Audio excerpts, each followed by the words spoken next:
ایک مشہور حدیث نبوی ہے کہ اگر آدم کے بیٹے کے پاس دولت کی ایک وادی ہو تو وہ دوسری وادی کی بھی خواہش کرے گا،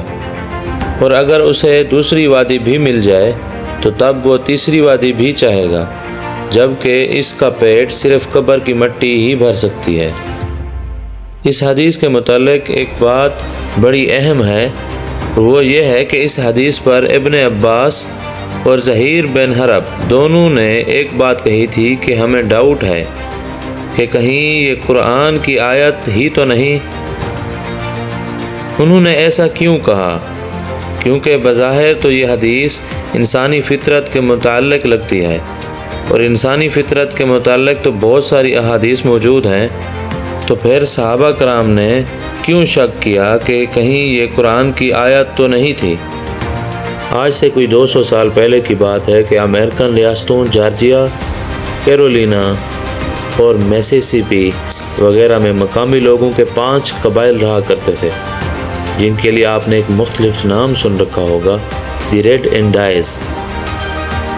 یہ 5 قبائل باقی قبیلوں سے تھوڑا مختلف تھے کیونکہ یہ لوگ لکھنا پڑھنا، خرید و فروخت اور مذہب اور ایک سینٹرل حکومت کے کنسپٹ سے واقف تھے۔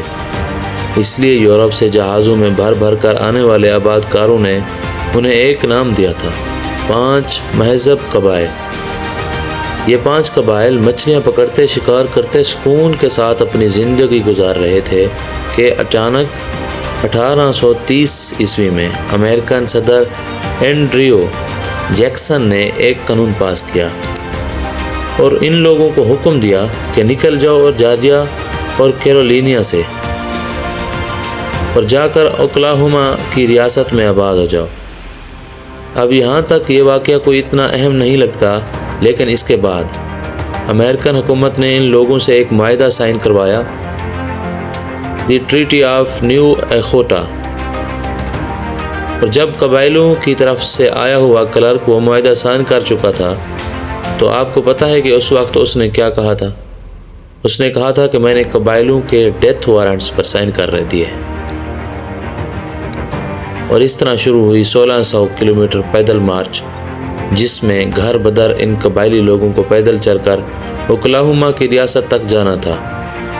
اور جس کچے راستے پر وہ لوگ چل کر جا رہے تھے اس راستے کا انہوں نے اپنی زبان میں جو نام رکھا اس کا مطلب ہے وہ پگ نڈی جہاں ہم روئے۔ گھروں سے نکالے جانے کے بعد سب سے پہلے تو انہیں بیماری نے آ لیا۔ زیادہ تر یہ ریڈ انڈینز لوگ پیدل چل رہے تھے، اور جب یہ بیمار ہوتے تو انہیں راستے میں پڑنے والی کسی شہر یا گاؤں میں داخل ہونے کی اجازت نہ ملتی کہ وہ اپنا علاج کروا سکے۔ پھر اگر راستے میں کوئی دریا آ جاتا تو جہاں اسے پار کرانے والی کشتی سفید فام لوکل لوگوں سے پاکستانی 1000 روپے لیتی، وہاں ان ریڈ انڈائز سے 11,000 روپے مانگے جاتے۔ یعنی ایک تو گھر سے نکالے جانے کے بعد وہ لوگ ویسے ہی ڈپریشن کا شکار تھے، اور اوپر سے یہ ظلم، اور اس طرح اوکلاہوما تک پہنچتے پہنچتے 60,000 ریڈ انڈائز اپنی جان سے ہاتھ دھو بیٹھے۔ اور یہ وہ وجہ ہے کہ اکثر مورخین اس واقعے کو ایک جینوسائیڈ کا نام دیتے ہیں، یعنی نسل کشی۔ آج اس واقعے کا نام ہے دی ٹریل آف ٹائرز، یعنی آنسو بھرا راستہ، اور ایک ایسا فوجی جس نے ان لوگوں کو گھر بدر کرنے میں حصہ لیا تھا۔ وہ کہتا ہے کہ میں نے سول وار میں بھی حصہ لیا اور گولیوں سے لوگوں کے ٹکڑے ہوتے بھی دیکھے، لیکن جو ظلم میں نے ان ریڈ انڈائٹس کے ساتھ کیا وہ میری زندگی کا سب سے بھیانک منظر تھا۔ اب ذرا ایک بات سوچیں کہ اگر قبائلیوں کے کلرک کو پتہ تھا کہ ان کے ساتھ یہ حال ہونا ہے تو اس نے سائن ہی کیوں کیے؟ کیونکہ اگر وہ سائن نہ کرتا تو سامنے اینڈریو جیکسن کے ساتھ $60 کروڑ سے تیار ہوئی فوج انہیں گولیوں سے بھون دینے کے لیے تیار کھڑی تھی۔ تھوڑی دیر کے لیے اس واقعے کو یہیں روک دیں اور چلیں میرے ساتھ 15ویں صدی میں، جسے آج ہم دریافتوں کا دور کہتے ہیں۔ واسکو ڈے گاما انڈیا کی طرف آ رہا تھا، کولمبس امریکہ کی طرف جا رہا تھا، اور پونسے ڈی لیون بہاماس کے جنگلوں میں آب حیات کی تلاش کر رہا تھا، اور اسی پونسے ڈی لیون سے ایک شخص بہت زیادہ متاثر تھا۔ دی سوٹو ہرنانڈو۔ آپ کو پتہ ہے کہ آج بھی ایسے ڈاکیومنٹس موجود ہیں جن میں لکھا ہے کہ کیسے ڈی ساٹو جب امریکہ پہنچا تو اس نے دیکھا کہ ریڈ انڈائٹس آبشاروں میں اترتے ہیں اور باہر نکلتے ہوئے ان کے ہاتھوں میں سونے کی ڈالیاں ہوتی ہیں۔ انہی کے ایک نوجوان نے ڈی ساٹو کو بتایا کہ کیسے وہ لوگ سونا تلاش کرتے ہیں، اسے پگھلاتے ہیں اور پھر اسے اپنے کام میں لاتے ہیں، اور اپنے اس سفر کے دوران ڈی ساٹو کو 11 کلو وزنی سونے کا ایک پتھر بھی ملا تھا، اور یہ تمام حالات دیکھتے ہوئے ڈی ساٹو نے اپنے اس سفر کا نام رکھا تھا ٹوورڈز دی رائزنگ سن،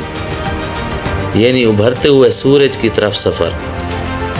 سورج کی طرح سونے سے چمکتی ہوئی سرزمین کی طرف سفر۔ اور اس بدقسمت سرزمین کا نام کیا تھا؟ جارجیا اور کیرولینیا کی ریاستیں، وہ ریاستیں جہاں ریڈ انڈائٹس کے وہ 5 قبائل آباد تھے۔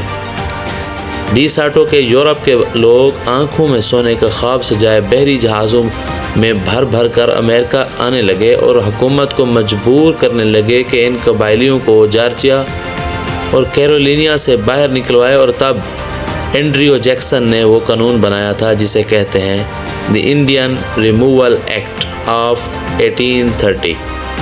یورپ سے آنے والے لوگ روزانہ 10-10 کلو سونا نکال رہے تھے۔ فلاڈلفیا منٹ کے پاس صرف 1 سال کا سونا $500,000 سے زیادہ کا تھا، کہ جو آج کے حساب سے اربوں ڈالرز کی رقم بنتی ہے۔ ان لوگوں کے ایک اور ظلم کا یہاں سے اندازہ کریں کہ انہوں نے گولڈ لاٹری کے نام سے ایک لاٹری شروع کی تھی، جس میں جیتنے والا شخص ریڈ انڈائٹس کی 160 ایکڑ زمین پر قبضہ کر سکتا تھا۔ اور سونے کی یہ لوٹ مار کئی سالوں تک چلتی رہی، حتیٰ کہ امریکہ کے اندر سول وار شروع ہو گئی اور سونے کی یہ لوٹ مار وقتی طور پر رک گئی۔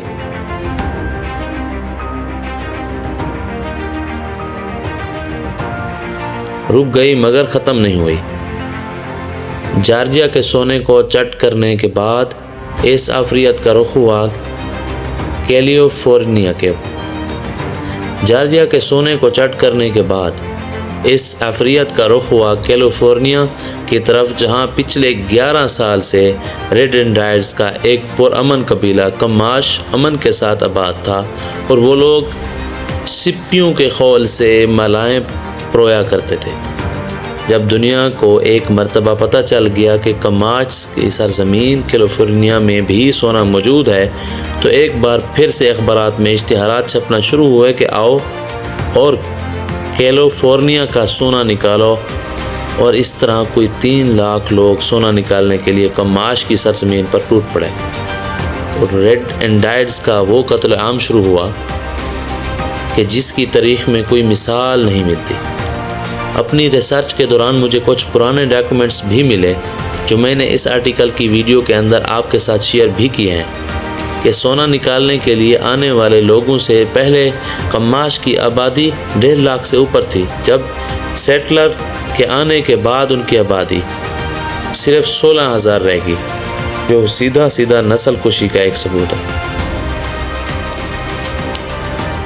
اس کے علاوہ ویڈیو ہی کے اندر میں نے اس وقت کی ایک پینٹنگ بھی شیئر کی ہے جس میں سیٹلرز کو جنگل میں کماش لوگوں کا شکار کرتے دیکھا بھی جا سکتا ہے۔ یہ تھی ان 5 مہذب قبائل کی ایک چھوٹی سی کہانی، جنہوں نے جان لیا تھا کہ ہمارے سامنے ایک ایسا آفریت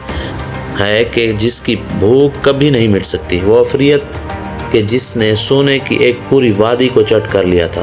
اور پھر اس کے بعد فوراً اس کا رخ سونے کی دوسری وادی کی طرف ہو گیا تھا، بالکل ویسے کہ جیسے حدیث میں آیا تھا،